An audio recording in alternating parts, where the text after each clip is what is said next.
రాజ్యాలు పోయినా రాజసాలు పోలేదన్నట్లు సృష్టి కేసులో అరెస్ట్ అయిన నమ్రతలో ఏమాత్రం అహం తగ్గలేదు. పొత్తిళ్లలో పసిపాపాల్ని తల్లి ఒడికి దూరం చేశానన్న బాధ లేదు. సరోగసి పేరుతో అమాయకుల్ని ముంచానన్న పశ్చాత్తాపం అంతకన్నా లేదు. తాను శిశువుని విక్రయించేయలేదని, దత్తత మాత్రమే ఇచ్చానంటూ పోలీసుల ఎదుట వాదిస్తున్నారు. తనని అక్రమంగా ఇరికించారంటూ పోలీసులపైనే రంకెలు వేస్తోంది నమ్రత.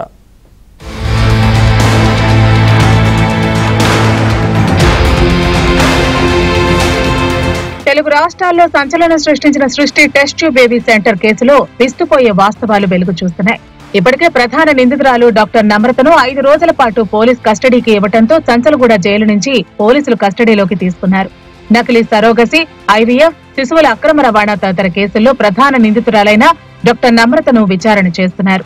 ఈ కేసులో విచారణ చేసిన సమయంలో మరికొంతమంది బాధితులను సైతం పోలీసులు రహస్యంగా విచారణ చేశారు. సంతానలేమితో బాధపడుతూ పిల్లల్ని కనాలనే కోరికతో ఐవీఎఫ్ కోసం తన వద్దకు వచ్చే దంపతులను డాక్టర్ నమ్రత సరోగసి వైపు మళ్లించేదని, అనంతరం సరోగసి చేయకుండానే చేసినట్లుగా నమ్మించి వారి వద్ద నుంచి 30 నుంచి 50 లక్షల వరకు దోచుకునేదని తేలింది.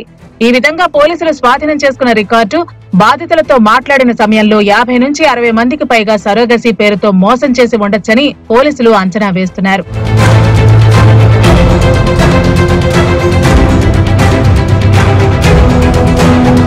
ఈ 50 నుంచి 60 మంది పిల్లలను ఎక్కడి నుంచి తెచ్చారు? వారి తల్లిదండ్రులు ఎవరు? ఒక్కొక్క శిశువును కొనటానికి ఎంత నగదు ఇచ్చారనే దానిపై ఆరా తీస్తున్నారు. శిశువులు ఎక్కువగా గుజరాత్, రాజస్థాన్, ఏపీ నుంచి ట్రాఫికింగ్ చేసినట్లు పోలీసులు అనుమానిస్తున్నారు. ఇలాగే చాలా కేసుల్లో సరోగసి చేయకుండానే పేద, మధ్యతరగతి దంపతుల ఆర్థిక పరిస్థితులను ఆసరాగా చేసుకుని వారికి ఎంతో కొంత చెల్లించి వాళ్ల పిల్లలను సంతానం లేని దంపతులకు సరోగసి పేరుతో అంటగట్టినట్లు గుర్తించారు. డాక్టర్ నమ్రత తొలి రోజు కస్టడీ విచారణలో పోలీసులకు సహకరించలేదని, ఏ ప్రశ్న అడిగినా ఏడుపు తప్ప జవాబు చెప్పటం లేదని తెలుస్తోంది. సుమారు 7 గంటలుగా నమ్రతను గోపాలపురం పోలీసులు విచారణ చేశారు. చైల్డ్ ట్రాఫికింగ్ పై అడిగిన ప్రశ్నలకు నోరు మెదపకుండా తప్పించుకునే విధంగా నమ్రత వ్యవహార శైలి ఉన్నట్లు సమాచారం. ఇక పోలీసులు మాత్రం ఒక టీం నమ్రతను విచారిస్తే మరో టీం నమ్రత ఏజెంట్లు, ఏఎన్ఎం, ఆశా వర్కర్ల పాత్రపై ఆరా తీస్తున్నారు.